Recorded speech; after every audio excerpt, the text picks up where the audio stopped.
ભગવાનના દર્શન કરવાના, વીઆઈપી દર્શન કરવાના 500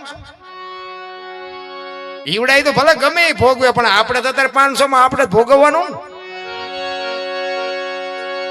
અમને હોટ લઈ જાય ને, અમને તો અમે શું હવે અમારા ચારા ઓળખીતા થઈ ગયા ને, એટલે એમ ક્યારે હાલો હાલો બરાબર, તમે તો કલાકાર છો ને, લઈ જાવ એટલે લઈ જાવ, બાકી હું તમને 10 ની નોટ નહીં દઉં. અને આપણે લાઈનમાં ઊભું નથી રહેવું. હા, જો મેળ પડતો હોય ભલે ને, કે ધજાના દર્શન કરીને અમે વ્યા જાવ. અમારા ગામમાં રામજી મંદિર છે જ તે મૂર્તિ. એક જગ્યાએ ગયા હતા કે ટોકરો વગાડવાના 20 રૂપિયા લો. અમે કહો અમારા રામજી મંદિરમાં 4 ટીંગાય ધરાશ ઉતાવળ નહીં વગાડવી. આ વગાડી તું એકલો. ગોકુળમાં ગયેલા, ગોકુળમાં અમે ખરેખર આ સત્ય હકીકત, આ કોઈ જોક્સ બોક્સ નથી. આ હું તમને કહું છું કે દુનિયા કેટલી લૂંટાય. અહીંયા છે ને ખાવા કાંઈ નથી, પણ પૈસા ગણવાના માણા રાખ્યા છે. આપણે જઈએ છીએ એટલે. હા, તમે અખતરો કરવો તો કરી જોજો. અંદર તમારા ભીડ ન હોય ને, તારે કોક દી મારી પાસે આંટો મારો. પૈસા ગણવાના માણસ. અમે ગોકુળમાં ગયા, એક બાપુ હતા, નાનો એવો હિંડોળો હતો ને કૃષ્ણ ભગવાનની મૂર્તિ હતી ને, અમે 2-5 ભાઈબંધ ફરવા ગયા હતા. કે અમને કે બેહી જાઓ. અમે બધા બેહી ગયા. કે 100 રૂપિયા આપો છે ને, એ કે કાનુડા ને હિસકો નાખવાના. મેં કીધું અમારા 100 રૂપિયા બગડે ને કાનુડા ની નીંદર બગડે, ભલે હું તો. એ કે નાસ્તિક લાગો. મેં નાસ્તિક છે તેમાં તો કાનુડો દ્વાર કે આવ્યો, આ કઈ છે નહીં, આ તમે આંટો મારવા, કાનુડો તમારી ભેગો છે. એટલે આવી દુકાનો છે બધી. જાજો જાતા હોય તો દેવા દેજો. તે મારી ના નથી, પણ માને બાપ ને બાપુ જરૂર હોય ને તો અહીંયા થોડુંક ધ્યાન આપજો. બસ મારી ભલામણ આટલી છે. બાકી તમે વાપરો, ભગવાને આપ્યું હોય, ખાઈ પીને આનંદ કરો, મોજ કરો. બાકી માના બાપના કાળજા તમે બાળીને જો દુનિયામાં તમે ગમે ત્યાં વાપરો ને, જિંદગીમાં ક્યાંય ન ઉગે. લખવું હોય તો લખી લેજો. હું તો એમ કહું, તમે દુનિયાના છેડે જાઓ ને, માને બાપ ને પગે લાગીને જાઓ ને, આખી દુનિયામાં ક્યાંય પગે ન લાગવું પડે. બાપુ આપણી ગેરંટી. અખિલ બ્રહ્માંડના સુંદરી ભવાની માના મંદિરમાં તમે જાઓ ને, ઈ જનેતાને પગે લાગીને જાઓ ને, કદાચ માને પગે લાગો નહીં ને, તો એ માય નો ના પાડે કે આ એની જનેતાને પગે લાગીને આવ્યો, ભલે મને ન લાગે તોય તમારી માથે કોઈ દી ઉઠે નહીં. તમને ને મને જેને દુનિયા બતાવી છે, રોટલા હાટું વરાળું કાઢે. આશ્રમ બની નથી રહેતા ને ત્યાં ફરાઈ જાય. બોલો, બની નથી રહેતા ત્યાં ફરાઈ જાય. પછી આપણે દીકરા નથી કે છે ને, કેટલા 2 શું કરે? એક ડોક્ટર છે ને એક વકીલ છે. ભડાકે નો દેવા જોવે આમને. એક માના બાપ ને બાપુ 9 મહિના ઉદરમાં રાખીને તમારું મારું લાલન પાલન કરે, ઉછેર કરે. મારો દીકરો, મારો દીકરો, મારો દીકરો, મારી દીકરી, જે જોવે લાવી. અત્યારે તો ઠીક છે, બાકી બાપુ માવડિયું કોકના કામ કરે, બાપ કોકના ભેળો હાથી રે અને છોકરાને ભણાવે. કાલે મારા છોકરા મોટા થઈ જાય, કાલે મારી સેવા કરશે. ઈ છોકરા જો બટકું રોટલો ન દેતો, ઈ છોકરા હોય તો શું, ન હોય તો શું, મારા રામ ભલામણા ફેર પડે. કોઈ મતલબ નથી રામ. અમુક ને નથી એમ કે હે ભગવાન દીકરો એકાદો દે, એકાદો દીકરો દે. અમુક ને કપાતર છે કે આના કરતા ન દીધો હોત તો સારું હતું. આપણે એમ ખરા બધા રોવે છે, આમાં રોવે એવું આપણે ઠેકાણું ક્યાં છે?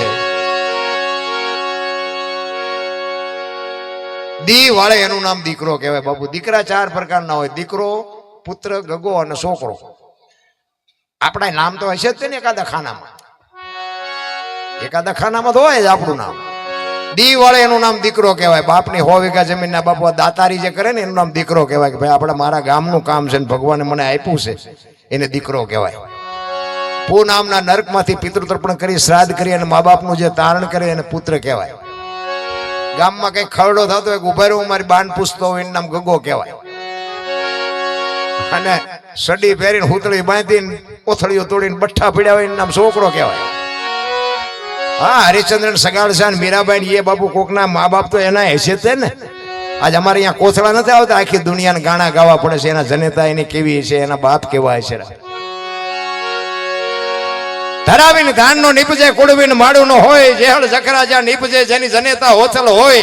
હારી મા વગર બાપુ કોઈ દી હારા સંતાન. હું તો બેનું દીકરીઓને ખાસ કહું કે ઉદરમાં સંતાનનો વિકાસ થતો હોય અને હારા દીકરા જોતા હોય ને, તો જન્મ થયા પેલા રામાયણ ને ગીતાના 5-5 પાના વાંચજો. જો આપને ટેકો દેવું સંતાન ન થાય તો આપણે ભજન ગાવાનું બંધ કરી દઈએ. ભલામણ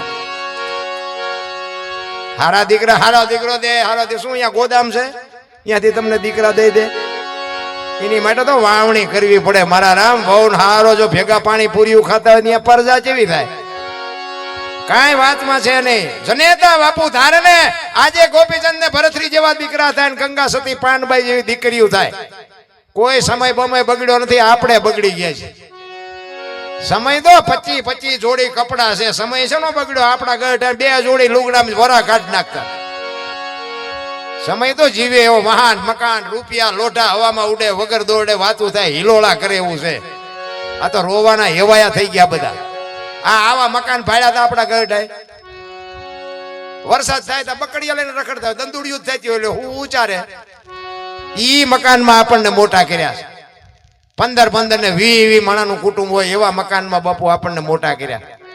અને અત્યારે 3 માળના મકાન હોય તો એક માન બાપ નથી પોહાતા, મરી જવાય મરી. હું તો કહું એવા દીકરાઓને કોઈ જિંદગી બાપુ જીવે કે ન જીવે કોઈ નકર. આ એક તમે જાનવર હોય ને, જાનવર ઈ એના બચ્ચાને જેમ આપણી જનેતા પ્રેમ કરે ને એટલો પ્રેમ તો ઈ કરે છે. ગાય ભેંસ ઘોડો કે કૂતરું કોઈ બી હોય, આપણી જનેતા જેટલો આપણને પ્રેમ કરે ને એટલું તો ઈ એના બચ્ચાને પ્રેમ કરે છે. આપણે જે જોઈએ ને બધું ઈ જાનવરને જોઈએ. હવા ને ખોરાક ને પાણી ને આ ને તે બધું આપણને ટાઈટ તડકો લાગે એમ બધું જાનવરને હોટ લાગે છે. પણ એમને ઘર રહેવા, એમને કોઈ લોહી ઉકાળાશે. આ મારો હાળો ને આ મારી હાડવું ને આ મારી હાવું છે, કઈ લોહી ઉકાળા ઘૂંસ તો આપણે નથી કરી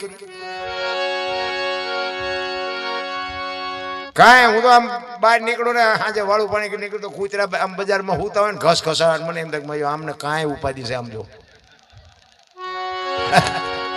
ધાબો ભરવો છે ને છોકરો પરણાવો છે ને વેવાય વહુને મોકલતા નથી ને કોર્ટમાં જવું છે ને વકીલને લેવું ને સરપંચ થવું છે ને પૂંછડું થવું. આ કાંઈ ખોવો છે આમને. આપણે ખો નથી કરી બધી ઘૂંસ તો આપણે નથી કરી. મને તો ક્યારેક ક્યારેક એમ થાય આ જાનવરની જિંદગી આપણા કરતા સારી છે. જો આપણે આખી દુનિયાનો વજન માથે લઈને ફરીએ તો પછી આ એના કરતા જાનવરને શું ઉપાધિ.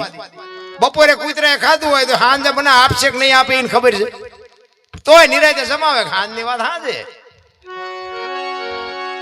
પાડો સરવાઈ ગયો ને ભેંસ આડું પૂળો લેતો આવ્યો, હાંફર્યું કોઈ દી?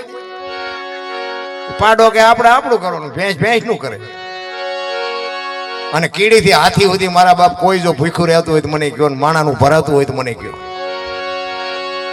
અરે મારા રામ, સમજવાની જરૂર છે. મારો કહેવાનો મતલબ કે આ બધું ઉડાડી દો એવી મારી વાત નથી. પણ એક આંગણે કોઈક માણા આવે, ભૂખ્યો માણા આવે, કાશરાના ધર્મની જો આપણને ન ખબર પડે તો શું આપણે જીવવી મરવી કાંઈ ફરક ન પડે. માગણ આવે ને સિટીમાં, હે બાપા કંઈક જો, હે બાપા તા કે આગળ જાઓ, આગળ આગળ. હવે આગળ ઠેઠ સુધી તારા જેવા છે બધા. ચા જાય જાય ચા. પણ ભૂખની જેને ખબર નથી એને શું બાપુ વાત કરીએ આપણે.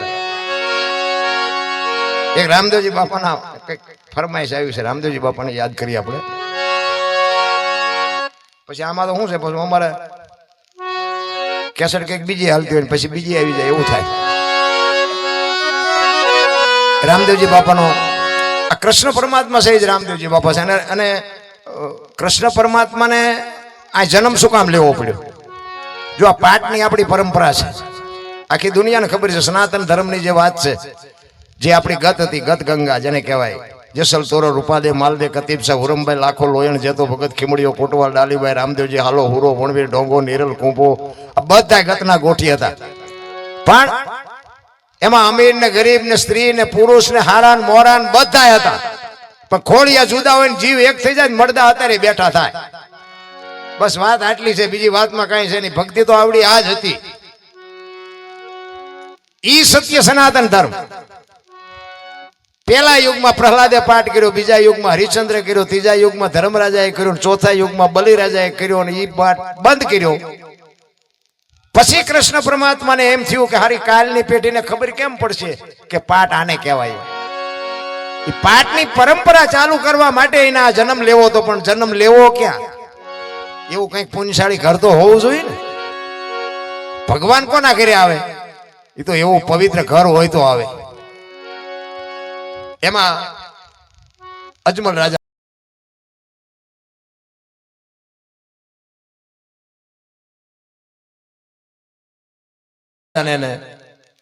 કૃષ્ણ પરમાત્માને ભેટો થયો. વાત બધી લાંબી છે પણ જાણે છે બધા. એમાં એક વાત છે કે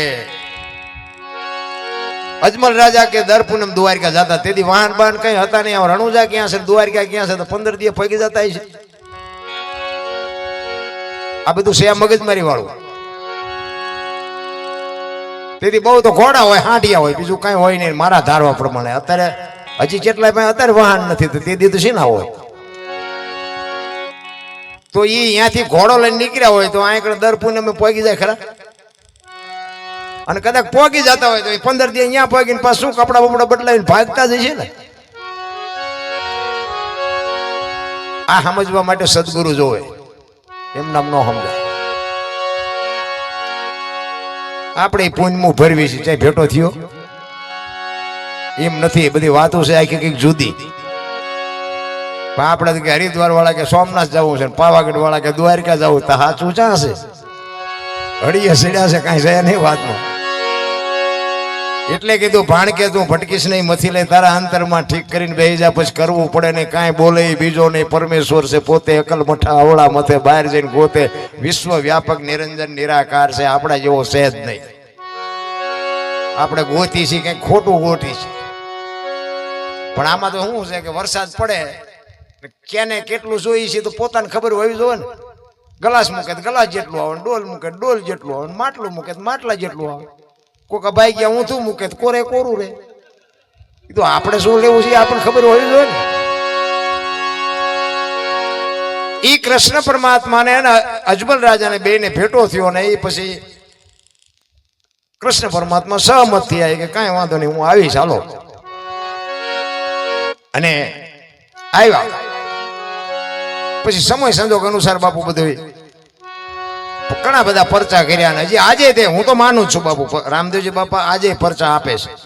તમને વિશ્વાસ હોય ન હોય, અને મને આ દુનિયામાં માણા બનાવ્યો હોય તો બાપુ રામદેવજી બાપાના પ્રતાપથી જ. થાનની બાજુમાં રામ ટેકરી છે, ચોરવીરા. તમે કોઈક દીક જાઓ તો અહીંયા જોઈજો. હું બીજના દિવસે બાપુ હજી આજે ક્યાંય કોઈ જાતો નથી પ્રોગ્રામ કરવા, મને ગમે એટલી ઓફર આપે તો. કારણ કે આખી દુનિયામાં આપણો કોઈ નહોતું જદી આંગળી પકડતો ને આપણા હતા ને એ ખાઈ ગયા ને તેથી બાપુ એને આપણી આંગળી પકડી છે. અને તમને આ તો એક મારા ઘર જેવો ડાયરો છે. મારા ભાઈઓ બહેનો મારા અંતરના એક અમુક વાતો હું અંતરની કંઈક મને એવું દેખાય અહીંયા જ હું કરું. બાકી બાપુ મરેલા ને બેઠા કર્યા છે એવો બાપુ મને પરચા આપ્યા છે રામદેવજી બાપાએ. હું સત્ય કહું, આ વ્યાસપીઠની ઉપર આ સંતોની હાજરીમાં મારા સત્યથી મને ખુદને બાપુ આ પાવર દેખ્યો છે. મેં પાવર પોતે દેખ્યો છે. એટલે તેથી પરચા આપતા એમ નહીં, આજે પરચા છે. આ મેં કીધું એમ 16 તારીખથી અત્યાર સુધી તમે 2 દી હાલો મારી ભેગા, 2 દી હું તમને ગાડીમાં બેહારું અને અહીંયા જઈને તમારી હોવાની વ્યવસ્થા કરી દઈશ. પછી પાછો આવીશ, તારે હું લેતો આવીશ. 2 દીમાં જો રબડ જેવા ન થઈ જાવ તો મને કહેજો. હાલો ને ખતરો કરવો હોય તો હાલો, હું લેતો જાઉં તમને. પતે જ નહીં રામ. આ હું મારા અનુભવની વાત કરું છું. એટલા માટે સત્યને સ્વીકારો નહીં તો કઈ નહીં, પણ એની તમે કોઈ દી નિંદા ન કરતા, નકર બાપુ ઠોકર ખાઈ જાઓ તેથી આ દુનિયામાં કોઈ આંગળી નહીં પકડે. આ ન માનો તો તમને મુબારક. બાકી માનતા હોય ને માનવા દેજો. તમારો છોકરો કદાચ મંદિરે જતો હોય તો જવા દેજો. આ તમારું જે થવું હોય થાય, એ જો સુધરતું હોય તો જવા દેવું. આ સત્ય તમને કહું છું, કારણ કે મેં આ બધા મારા જાત અનુભવ છે એટલે હું કહું છું. આપણે ઈ રામદેવજી બાપાનો જેથી સમય થયો જવાનો તે દિવસે એમના કુટુંબ પરિવારને ભેગા કરી અને કીધું કે ભાઈ મારો સમય થઈ ગયો છે અને બધી વ્યવસ્થા કરો. અને એક વાત બાપુ એમને કીધી કે જો મારી સમાધિ લેવાઈ ગયા પછી બ્રહ્મા વિષ્ણુ ને મહેશ આવીને કોઈ કે રામદેવજી અહીં મળ્યા હતા, પણ છતાંય કોઈ કે તો માનવાનું નહીં, સમાધિને ખોલવાની તમે કોઈ વિચાર ન કરતા. ત્રીજી પેઢી અહીં પીર થશે. આ રામદેવજી બાપાના સ્વમુખે એના કુટુંબને બાપુ બોલેલા. અને કારણ કે એમના માસીન દીકરા ભાઈ હરભુજી એમને મળવાનું વચન આપ્યું હતું કે હું તમને મળ્યા સિવાયનો જઈશ નહીં. અને સમય સંજોગ અનુસાર 2 જણા ભેગા ન થઈ ગયા. એટલે રામદેવજી બાપાએ પોતાના કુટુંબને કીધું કે આમને મનમાં વિચાર કર્યો કે મારે હરભુજીને મળવા માટે પરચો આપવો પડશે, અને આવડા અમને શંકા ન જાગે એટલા માટે હું આમને ચેતવી દઉં તમે સમાધિને ખોલતા નહીં. પણ આપણા જ આપણને નડ્યા છે, આપણા જ. અને આપણા આપણને નડે ને પછી સમજી લેવાનો ઇતિહાસ ત્રાજવે, ઈશ્વર ત્રાજવે આવ્યો તો જ નડે. કાંઈ ભારા પર સુધી ઓળખે ને પડખે મર્યા હોય ન ઓળખે. હા આપણા જો તમે મીરાને કોણ નડ્યું? રાણો. પ્રહલાદને કોણ નડ્યું? એનો બાપ. નરસિંહ મહેતાને કોણ નડ્યું? એની નાયત. પાંડવોને કોણ નડ્યા? કૌરવ. પોતાના નડ્યા પછી જ ઇતિહાસ થયા. એટલે આપણા નડે પછી રોદડા નો રો, સમજી લેવાનું કે ઠાકર નજીક આવ્યો હોય તો જ આપણા નડે. હા જીવનમાં બાપુ છે ને સુખ દુઃખ તો એક રૂપિયાના બે સિક્કાની વાત છે. સુખ કાયમ રહેતું નથી, દુઃખે નથી રહેતું.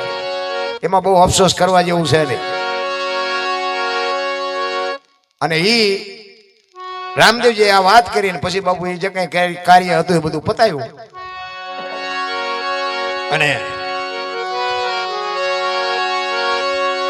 કોઈ વાત ઉડતી ઉડતી હરભુજીના કાને પડી કે રામદેવજી બાપા સ્વર્ગસ્થ થઈ ગયા અને સમાધિ દેવાઈ ગઈ. તો હરભુજી માનતા નથી. એ કે બને જ નહીં કોઈ દી, તું વચનનો પાકો માણસ. મને કીધું છે હું મળ્યા સિવાયનો જાઈશ નહીં, મને મળ્યા સિવાય કોઈ દી જાય. કે પણ અમે ન્યા જ હતા. એ કે વાત બધી બરોબર, પણ હું યાર નુજા જાઉં અને પાકું કરું પછી હા પાડું, ત્યાં સુધી હું હા ન પાડું. અને ત્યાંથી ઘોડે ચડ્યા હો ભાઈ હરભુજી. ભગત ઠાટ કરતો ઘોડો આવતો તો રણુજા. રણુજાના સીમાડે આવ્યા ને લીમડાના સાંયે બાપુ ઘોડા ચરે છે. રામદેવજી બાપા બેઠા. અને હરભુજી આવીને બે ભાઈ ભેટ્યા બથું ભરીને. અને હરભુજી રામદેવજીને કહે છે કે મેં તો આવી વાત સાંભળી હતી. એટલે રામદેવજી વાતનો ગોળો ટોળો કરી નાખ્યો. ભાઈ જગત છે, ગમે એ વાત કરે, બેસને કહુંબો બનાય, કહુંબો બનાય. આપણે ઘણા ટાઈમથી ઓલી વાત બાપુ મગજમાંથી ઉડાડી દીધી. અને બે કહુંબો બનાવીને પીધો. અને પછી રામદેવજીએ જે સમાધિમાં મૂકેલી વસ્તુ હતી, રતન કટોરો, અમલની ડાબલી, વીર ગેડીઓ ને પામરી, આ વસ્તુ જે મૂકેલી હતી એ હરભુજીને આપીને કે તમે જાઓ ગામમાં. ઈ ગામમાં આવ્યા ને ચોરે શોકગ્રસ્ત ડાયરો બેઠેલો અને ઊભી બજારે બગાડ ઝાટ કરતો ઘોડો આવતો હતો. ને બધા વિચાર કરે ખારો ભાઈ જેવો ભાઈ વી ગયો ઘોડા ઉપર બેહીને આવે છે, શરમ નહીં આવતી હોય? ત્યાં આવીને કે શું બધા બેઠા છો? એ કે રામદેવજી બાપા વીઆઈ ગયા, 3 દી થયા. હું ભલામણા કે ઘોડા માથે રખડતો રખડતો આવે છે. કે હરભુજી દાંત મીઠા કાઢવા કે પણ રામદેવજી તો અટાણે મને મળ્યા સીમાડે. તો કે આખું ગામ ખોટું, તું હાચો. અને આ બધી વસ્તુ બતાવી. પણ આ વસ્તુ બધી મને રામદેવજી બાપાએ અટાણે આપી. અને બધાને શંકા જાગી કે સમાધિ દઈને આવ્યા પછી રામદેવજી માથું મારી નીકળી ગયેલા. હાલો એ કે જાવું છે ખોદવા. અને ભાઈ ગયા હો અને ખોદવાની તૈયારી કરીને ત્યાં આકાશવાણી થઈ ગઈ, તમારી જાતના કાબાઓ મેં તમને શું કીધું હતું? હવે એ કે હું અહીંથી જઉં છું સૌરાષ્ટ્રમાં. પેલું પીરાણું આપણું પાળિયાદ ને ગેબીનાથ. આજ બાપુ એક કચ્છ કાઠિયાવાડ સૌરાષ્ટ્રનું એક ગામ એવું નહીં હોય કે રામદેવજીનું મંદિર ન હોય, કે રામદેવજીનો નેજો ન હોય, રામદેવજીનું મંડળ ન હોય. એવડી કૃપા કરી દીધી. એ કે હવે હું જાઉં છું, અહીંયા તમારે જે કરવું હોય કરજો. અહીંયા જન્મ ભોમકા છે એટલું જ, બાકી નકરી રેતી ઉડે છે. જાવું હોય જી આવજો. મને તો આવડા બધા જાય છે એના મને એમ થાય કે રામદેવજી અહીંયા આવતા રહે, તમારું શું અહીંયા કામ હશે? જન્મ ભોમકા છે એટલે જવાય એકાદી વાર, એવું નથી કહેતો ન જવાય. પણ એ સારું હોય તો રામદેવજી નો રોકાય. મીરાબાઈ ક્યાં જન્મ્યા, ક્યાં આવ્યા? કૃષ્ણ પરમાત્મા ક્યાં જન્મ્યા ને ક્યાં આવ્યા? મને તેમ થાય કે આપણે કઈ ઠીક દુનિયા મેં કીધું એમ જોવા જ આવ્યું હોય બરોબર છે. બાકી કે અમે જાત્રા કરીએ, 4 ધામે જઈએ, જાત્રામાં તીર્થમાં જઈએ. એટલે પણ આ જન્મા એ આયા આવતા રહ્યા છે, તમે હજી બહાર રખડો છો. આ ભેગું ભગવાન થતું નથી નું કારણ ઓલા આઈને પાવે છે, આમ જાય.